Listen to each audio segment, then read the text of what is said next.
Hey guys, Luna here, and welcome back to Birdland.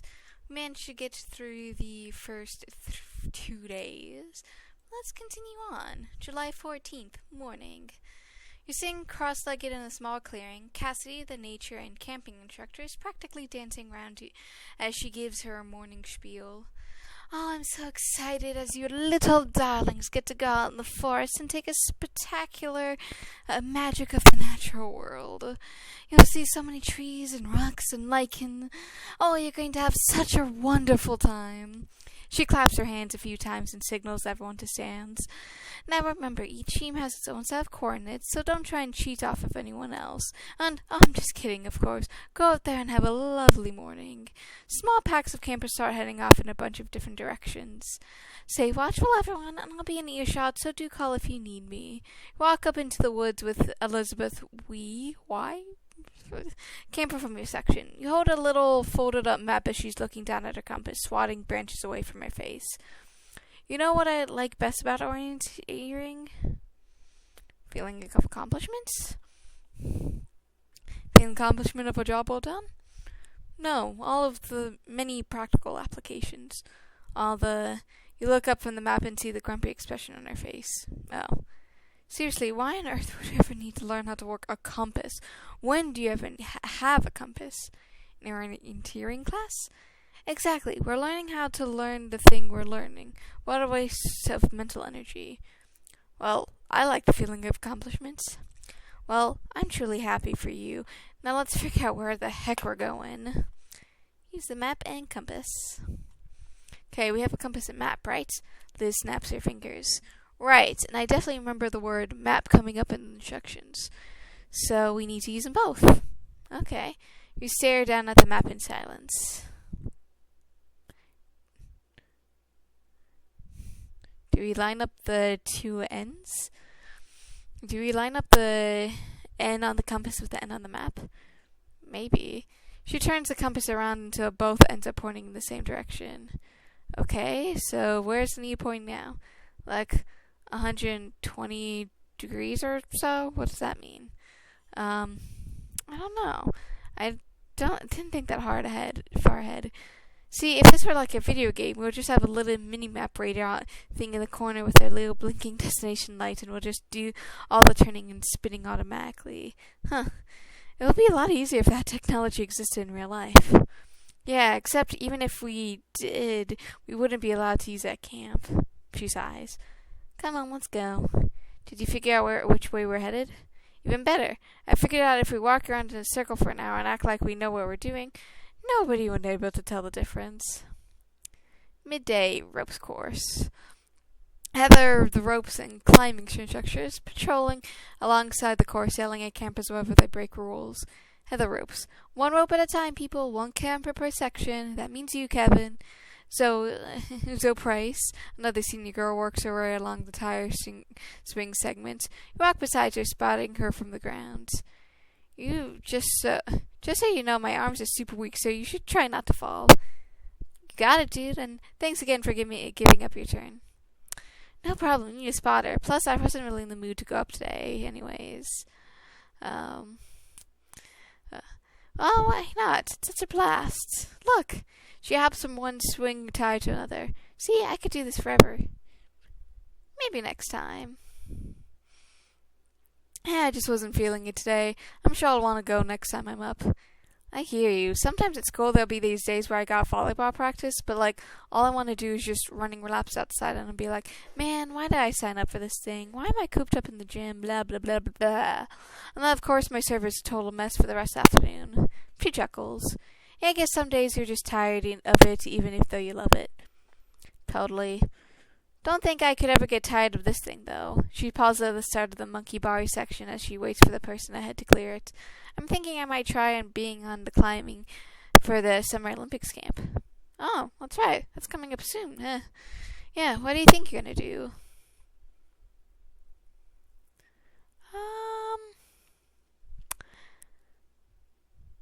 Let's say swimming. Maybe swimming? I'm actually a pretty okay swimmer. Oh man, I forgot all about swimming. I don't know what I'm gonna do. Sorry. Think they'll let me do 2 events? You shrug. So hey, did you have sailing today? I was yesterday. Why? Was Alicia Cheryl acting different at all? Different how? Like talking different, kind of cynical, kind of out of it, asking weird questions. No, just regular screamy Alicia. Strange. Wonder what's going into her today. From behind you. Hey, Kevin! Huh? Are you and Zoe the same person? Huh? Are you and Zoe the same human being? Not a trick question. No. And is Zoe a person who's not you currently on the section that you're about to start climbing over? Yes. So what does that tell you, Kevin? Is there a particular rule of the ropes course that might be relevant in this situation? Perhaps a rule about how many campers are allowed on a given section at course at any one time? Always wear a helmet? I think that's our cue to hustle. Come on. Afternoon, Arts and Crafts Hut. Logan, the arts and crafts instructor, is standing silently at the front of the crafts hut. All the campers are just sitting at their tables looking back at him. Logan crafts smirking. What do you say we loosen things up a little bit, huh? He walks to the back of the room, grabs a chair, and drags it to the front. He then spins it around so it's facing away from you and sits backwards. What is art? No one replies. What is art, really? He gets back up from the chair. Anyways, give that some thought while I go outside on official camp business. He leaves. I'm gonna draw something. I'm gonna draw a bird on a wire. You saw it sits down on some paint. I didn't say I was painting. I said I was drawing. After a while, Mackenzie walks over and peers over your shoulder. Neat bird. Thanks, it's not that good. I like it. It's like planning something devious up there. She squints. Is it wearing a little varsity jacket? Yeah. I guess it's like going to bird college? Well, I think it's a nice piece. I can really feel the turmoil in the line of work. Turmoil? Really? Definitely. Your subconscious is all over the page. Kinda just looks like a bird to me. Tell me something, Bridget. Are you someone who finds yourself troubled by dreams? Now that you mention it... a little, now that I mention it. I didn't even know how to explain it, though. Lately in my dreams, it's always like there are birds, but they're also people, but they don't talk like birds or people. And it's like a movie, but I don't know if it's in a movie, and it's also like the sky. I mean, I know it's not real, and it's just in my head, but in your head isn't the opposite of real, though. How do you figure? Well, your head is the thing you use to process the real world, right? So obviously everything in your head, whether or not it's real. Yeah, but like, my physical body isn't literally doing the things in my dreams, is what I'm saying. She shrugs. To a sleeping mind, it's all the same. I made a knife and towel out of popsicle sticks. Want to see? Sure. Get up from your table. Okay, it's flat though, so I don't think it's actually going to count as a tower until I find something to lean up against. July 14th, basketball court. It's a complete beldam. Country music blares over the loudspeakers as the girl campers chase the guys all over. People are climbing up trees, ducking in and out of cabins, and generally getting into a frenzy. Captured boys are being dragged over to the main lodge to dance with their captors. The only island of calm in the whole of chaos is the basketball court, where you and Belle are sitting. A handful of campers are from other sections mill around the opposite end. Seriously, who came up with this stupid dance anyways? Someone named Sadie Hawkins? Maybe, or maybe this is all just a colossal diss on someone named Sadie Hawkins. Damn, now I'm actually curious, and of course there's no phones at libraries here, so I can't look it up. She leans back. Guess I'll have to sit around and let this unknowable fact annoy me for the next 2.5 weeks. Sounds like it's kind of annoying you already. It's just dumb. Like, it's 2015. Why are we still doing this? It's tradition. Tradition, I guess? You know what tradition is? It's doing the same exact stuff your grandmother used to do and pretending like it's fun for you as it was for her. This place is run by a whole bunch of weirdos. Well, at least they're not making us participate. No, we just get to spend a couple hours sitting in the safe zone. At least they have a safe zone at all. That's nice, right?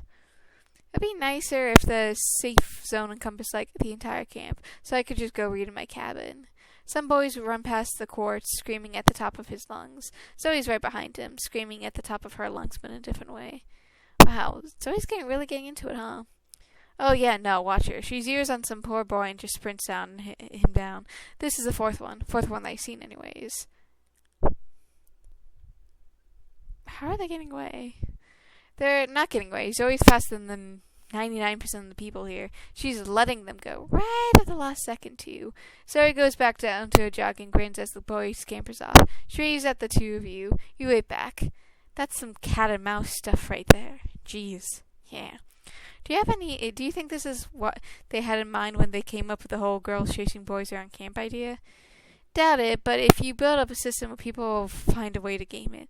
Anyways, why aren't you participating in all the fun? I think it's kind of gross. It feels gross to me for some reason. Like, I just want to hunker down here until it's over, you know? What?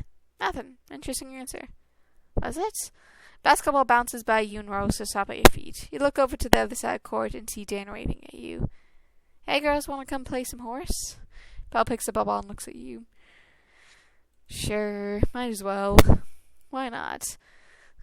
Belle smiles and the two of you walk up and get up and walk over. This is the game where you throw the thing at the thing, right? Maybe you're not ready. He reaches for the ball, but Belle pulls back. Belle, dude, I was born ready. She chucks the basketball and sails clear over the net, hits the roof of the rec center behind the court, and bounces his eye into the lake. That was an 8, right? That night. You dream you're a hockey player in an open-roofed arena entirely with bird people. Your bird coach scrutinizes you closely as you skate beneath the bright pink sky. State your job title, hockey player. And what is the function of a hockey player? To get some shots on the goal? Got about getting on goal and scoring points, coach. You miss 100% of the shots you don't take. The purpose of the hockey player is to obtain the points in a skill-based competition. For sure. Very well, demonstrate the behavior of a human hockey player. You would give a sharp nod and skate on center and ice. Bird player from the other team is waiting for you. Our group of individuals is the most skilled at moving on the small rubber disc from one location to another. Be sportsmanlike. We'll see, bud. Correct. Both you and I will be witness to your impending defeat. You and the opposing playing cross sticks. The referee gently places the puck down on the ice and blows his whistle for 5 straight seconds. Play clean hockey. You hit the puck cleanly away for the face-off. It sails over to cuddle lines and slides behind the back of the net. Okay, that is or isn't icing. There's no whistle on the play, so you skate down after the puck. Skate gracefully. You effortlessly glide down on your skates, performing a variety of figure skating moves. You spin and jump and hold your arms right open for the audience. Pleasant music plays in the background, and spotlight follows you around the ice. The other team is so captivated that they just stop playing altogether. And now for the place de resistance. You wind up your body so tight you can, and then spin yourself in the air. It's a legendary septuple toe loop. You spin so fast and high in the air that you actually soar straight over the boards and land into the stands. All the birds around you applaud. A hockey player has improperly departed the bounds of the playing area. The hockey competition will temporarily applause when I create a sound with this device. The ref blows his whistle, and you make your way back down to the bench. Hockey player, I do not have a clear understanding of the rules and regulations governing the current situation. What is the status of the competition? It's going good. It's a tight game, coach, but the boys are giving it all out there. This is a confusing use of human language. Are you describing a favorable outcome or an unfavorable one? Shrugging, you know what that is. Another whistle blows and the play starts to begin. You look up at the scoreboard. It's tied at an illegible number of goals and an illegible seconds left in the final period. Do or die. Put me in, coach. You know I'm your best quarterback. Would that be the optimal stratagem at the time? Sure. Very well. Thanks, bud. You skate onto the ice and immediately get on a breakaway. Score the game-winning goal. A puck appears at the end of the stick. 8-ball, corner pockets.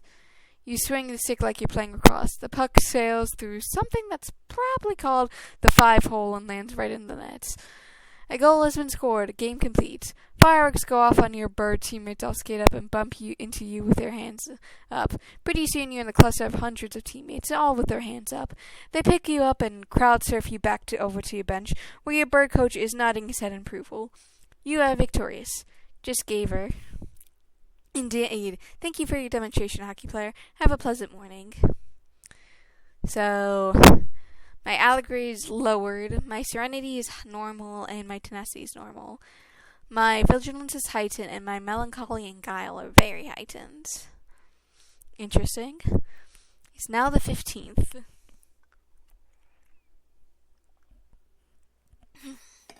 Excuse me. Mackenzie is poking at a mushroom-covered log with a stick. Hey, Bridget, do you think these mushrooms are edible? Maybe don't eat those? Oh, I'm not going to eat them. I'm just conducting an edible survey. Hey, guys. Oh, hey. Hi, Bellwoods. Mackenzie's conducting a survey. Belle crouches down looking at the surveys. So, edible or no? Do you mean just edible or edible and also won't kill you? I see Wood clapping her hands together. Okay, little ones, are we all ready to look at some leaves? The campers murmur. Lovely. We're going to break off in pairs today. Everyone partner up. Partner up with them both. You think we'll let us do a 3-person partnership? You know what? Why don't we mix it up for the section once? If you're a junior, if you're a junior, find a senior, and if you're a senior, find a junior, and if you're inter, you should not be here for this activity block. Sounds like a no. I don't know, maybe one of us could kneel down and pretend to be an 8-year-old, while the other two put on a big trench coat and pretend to be a single 14-year-old. She bites down on the stick and looks off into space. We're gonna have to figure out who has the best knees and has the best shoulders. Belle winks and then walks away. You watch as she disappears off into the crowd of kids. Next time, Kenzie. Yeah, you're right. We don't even have a trench coat with us. Find a junior. Well, I'm gonna find someone to babysit. Okay, I'm just gonna give this a little bit more thought. Walk into the mass of campers, and Cassie is hustling around trying to find to match the younger kids with the teens. Let's see. Bridget, you take this little one. You look down. Cassie's holding a junior girl's hand. She lets go and rushes off to deal with something else. Hi, I'm Bridget. I'm 7. Oh, that's cool. Poking at your stomach. Do you like Frozen? Yeah, love that movie. Very cute. Good. She pokes at you again. Do you like Minions? Minions are fine. Good. She pokes you even harder. Do you like Minecraft? No, I don't play Minecraft. Sorry. Oh, that's so weird. You're gross. Why are you even alive? Squinting. Midday, canoe dock. You, Mackenzie, and Belle meet up with some of the other girls from your section and walk down the docks. So, which inanimate object do you think we're going to be learning respect for today? Paddles usually your safe bets. Maybe life jackets this time? We haven't really talked about life jackets yet. That would require actually going in the water, and I don't see that happening anytime soon. Get to the docks and see dance and waist deep in the lake. Then again, campers assemble. You and some campers from the other sections gather at the end of the docks. Today I intend to deviate from standard practice in order to conduct a brief examination. You look over at Belle. She shrugs. Before I begin, I must ambiguously clear that I am fully aware of the answers to all these inquiries. This is merely a test to see what knowledge you have thus far acquired. Have I conveyed this information with clarity? Very good. Now let's commence. What's the purpose of the canoe? And as all the campers sort of nod and mumble in agreements, we let someone else answer. Stand there in silence for an uncomfortably long time. Finally, someone immediate boy timidly puts up his hand. Well, with the canoe, you get in it and move around and stuff. It's a thing you go in, like, when you're here. Some of his bros pat his shoulders. Nice. Good answer, dude. Good answer indeed. You're passing this test masterfully. Now, second question, which I again already know the answer to. What is the purpose of canoeing class? To teach us how to use a canoe. We're supposed to go in canoes and paddle around. Excellent. Then today we will enter the canoes and utilize our paddles and transport ourselves over the water. I will observe from this ideal vantage point. Commence. I'll go with Mackenzie, I guess. And Mackenzie, want to go out together? Sure, let's go. You and Mackenzie carry the boat into the lake. She hops in front as you push off and kind of scramble in the back. You feel kind of unbalanced as you try and settle in your seat. Whoa, whoa, whoa, whoa. How's it going back there? Whew. Fine. We're fine. This boat suddenly starts kneeling over. Totally fine. Bridget? We're fine. Oh god. The canoe tips over as you fall into the lake. Mackenzie deftly leaps out of her seat and scrambles over the side tumbling boat. When you surface, she's sitting cross-legged on the capsized hull, brushing her hair out of her face. How the hell did it manage that? Kinda just happened. Tow the canoe back in. Well, grab the canoe and start swimming back to shore. Want me to help paddle? I got it. That's good, because I lost my paddle. Sitting on the dock. Hey, is this swimming class? Could have sworn it was canoeing. Ha ha. Actually, at least I actually went in a canoe today. Temporarily. Anyways, I'm improving my skills through observation. It's a classic detective technique. Well, if you're so observant, how come you didn't detect this, you splasher? Gah! You laugh. Don't think I won't get you for this. Swimming away from the dock. Welcome to paddle out and try.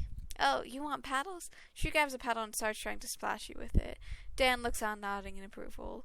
To himself, this operation seems to be proceeding in an orderly fashion. Weird. Afternoon. Arts and crafts. Logan is fast asleep at the front of the hut, occasionally muttering something about art.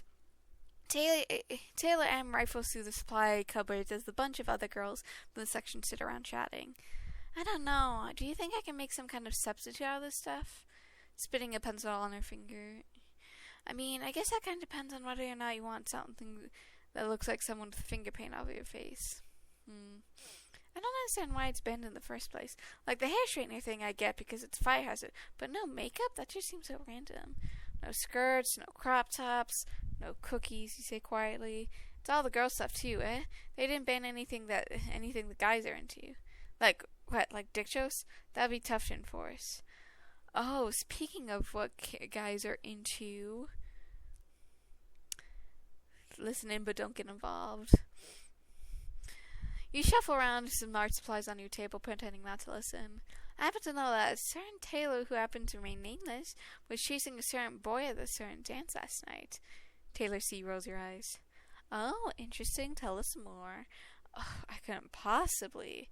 Whatever, I don't care, is Mason. Oh, gross. What do you mean, gross? He never showers. None of them showers. However little they shower, he showers less. Look, whatever. The lake is basically just a big shower anyways. It's a bath, also you. I think we need to get an outside opinion. Hey, Bridget? Huh? What do you think? All those boys are gross. All of them? That's gotta be someone I can't be like. Yeah. Tell us. I don't know. What do you mean you don't know? You look around the circle. It hasn't come up, I guess. Oh, come on, you never thought about it? Never, honestly. Seriously, never have. I don't know if I buy that. You think she's lying? I think she's lying. Oh, Bellwoods. You like magic, right? You can tell when people are lying. Is Bridget lying? I'm not magic. I'm a detective, and I don't work for free. I'm not telling you. I don't want to talk about it. There is somebody called it. Yeah, I just know. I don't. We won't gossip, we promise. Taylor, you're the biggest gossip on the planet. This entire conversation started with you gossiping about someone you were in the same room as. Liz elbows Belle. Look, anyone we would want to talk to is already in this room, okay? Basically, so tell us. Fine. Okay. Whatever. I have a crush on, as you sigh, and Taylor M leans forward in a chair.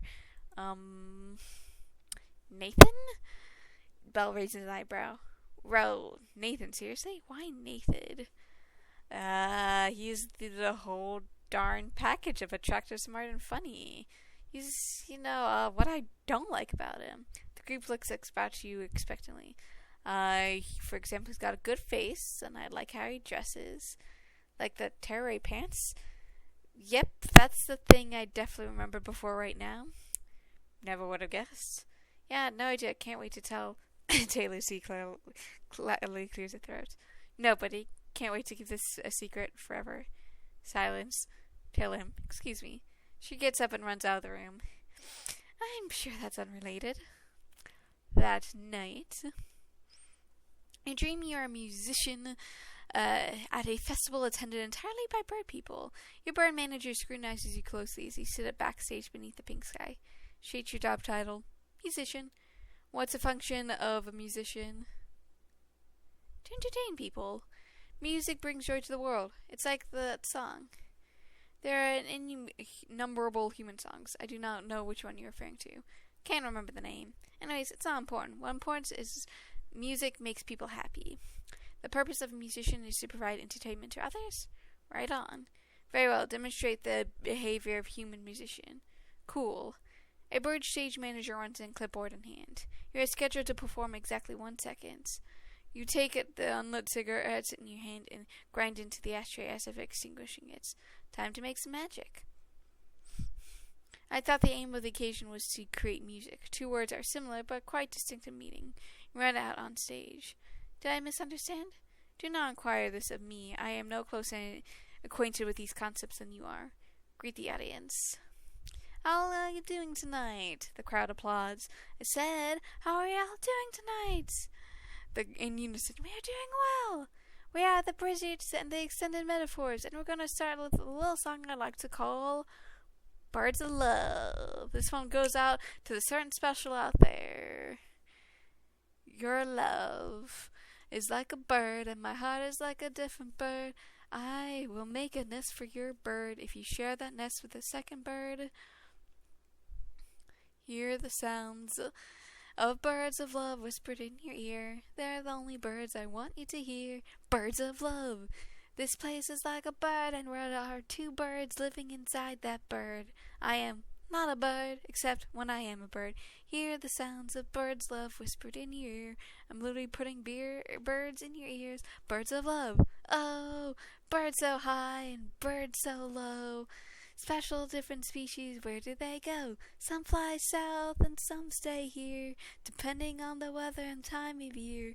I am like a bird, and you are like a different bird. You can never be a bird, we'll always be a pair of birds. The audience applause.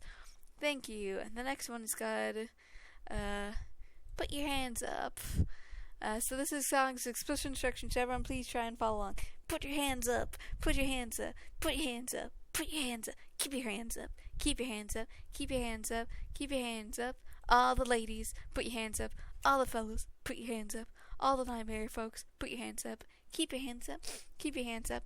Let me hear you say, whoa. Let me hear you say, whoa. Now let me hear you say, hey. Now let me see you hear, whoa again. Everybody, put your hands up. This includes you. Put your hands up. Don't ignore me. Put your hands up. Keep your hands up. Keep your hands up. Up, up, up, up. Put your hands up there. Up, up, up, up. Put your hands there. Up, up, up, up. Keep your hands there. Up, up, up, up. Put those hands. The audience applause. Alright. I got one last song called for you. A lie in my heart. Deep in my heart there's a lie. There's a lie in my heart I can't let go. And when I talk to you I want to know. That's deep in my heart there's a lie. You may want to see the truth. You may want to see what I'm keeping inside. But honestly I think I'd rather hide. So I won't let you see the truth. Well, I'm scared to open up to you, so if I just keep quiet, and if I'm lucky, we'll work it out on your own. Anyways, that's the end of the song. Audience applause. Thank you. You've been a great crowd. Good night. Leave the stage. You leave the stage, the stage man hands you a bottle of water, which you down all at once. Backstage, for some reason, Clementine creepy. Hey, great set. Thanks. The other members of Cherry Grazer murmur in agreement and pat you on the back. Find this perplexing. You have concluded your performance. Audience remains in their seats. Yeah, this is an encore. You go off stage for a while and then come back out and play another song or two. What is the purpose of this action? Is it not insufficient mode of music delivery? That's a good question. We request an encore. We request an encore. That's my cue. Later, dude. Get back out there. You run back on stage. The audience applauds. We got one more song for you tonight. This is called Birdland, a 1 and a 2 and a living in a dream world where nothing seems quite right. It makes your eyes draw to a single human down in a huge crowd of birds. Suddenly everything feels off. It makes you something guy and do some stuff. The human shouts something at you from the audience, but you can't make it out. Belle? It's her. She applauds. Everyone else boos.